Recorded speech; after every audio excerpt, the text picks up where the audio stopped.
আমরা জীবনে অনেক কিছু পাওয়ার আশা করি, কিন্তু আপনি কি জানেন পাওয়ার চেয়ে ছেড়ে দেওয়া বা ত্যাগ করার শক্তি কত বেশি?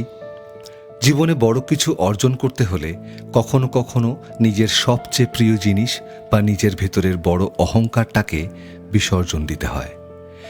আজ আমরা এমন 3টি ত্যাগের গল্প শুনব যা আপনার জীবনকে দেখা দৃষ্টিভঙ্গি বদলে দেবে। প্রথম গল্পটি ত্যাগের এক চরম পরীক্ষা ও উৎসর্গের। আমরা সবাই ইসলামের ইতিহাসের সেই মহান কোরবানির ঘটনা জানি, যেখানে হজরত ইব্রাহিম আলাইহিসসালাম আল্লাহর সন্তুষ্টির জন্য তাঁর সবচেয়ে প্রিয় সন্তান হজরত ইসমাইল আলাইহিসসালামকে কোরবানি করতে প্রস্তুত হয়েছিলেন। বাহ্যিকভাবে এটি একটি কঠিন পরীক্ষা মনে হলেও এর আসল শিক্ষাটা কিন্তু রক্ত বা মাংসের নয়।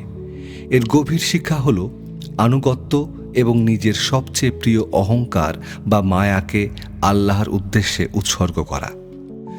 আমাদের জীবনেও যদি আমরা বড় কোনো লক্ষ্য অর্জন করতে চাই, তবে আমাদের অলসতা, আমাদের ভেতরের খারাপ অভ্যাস এবং স্বার্থপরতাকে কোরবানি দিতে হবে।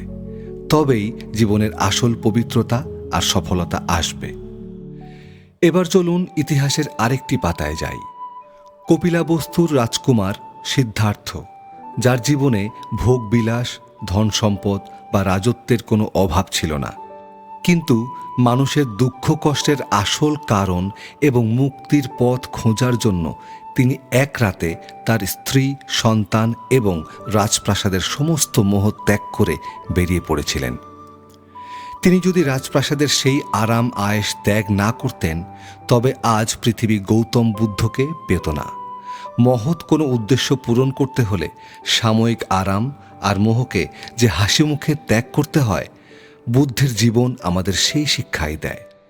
এবার প্রকৃতির কাছ থেকে একটি ছোট্ট কিন্তু অসাধারণ উদাহরণ নেওয়া যাক। চাইনিজ বাঁশ গাছের গল্প আমরা অনেকেই জানি। এই গাছটি যখন রোপণ করা হয়, প্রথম 4 বছর মাটিতে জল, সার দেওয়ার পরও তার কোনো অঙ্কুরোদ্গম বা বৃদ্ধি দেখা যায় না।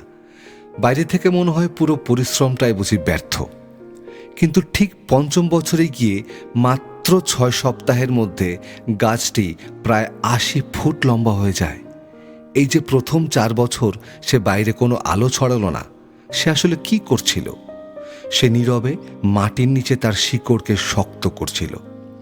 সে তার বর্তমানে দৃশ্যমান বৃদ্ধিকে ত্যাগ করে ভবিষ্যতের এক বিশাল ভিত্তির জন্ম দিচ্ছিল।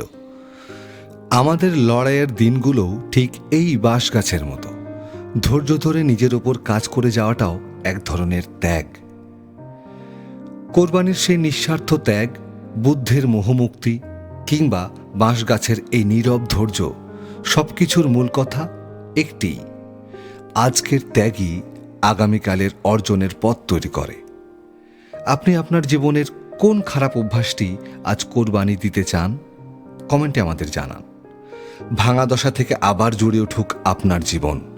স্বপ্ন দেখতে থাকুন, লড়াই করতে থাকুন। আমি আছি আপনার সাথে, স্বপ্ন সারথি।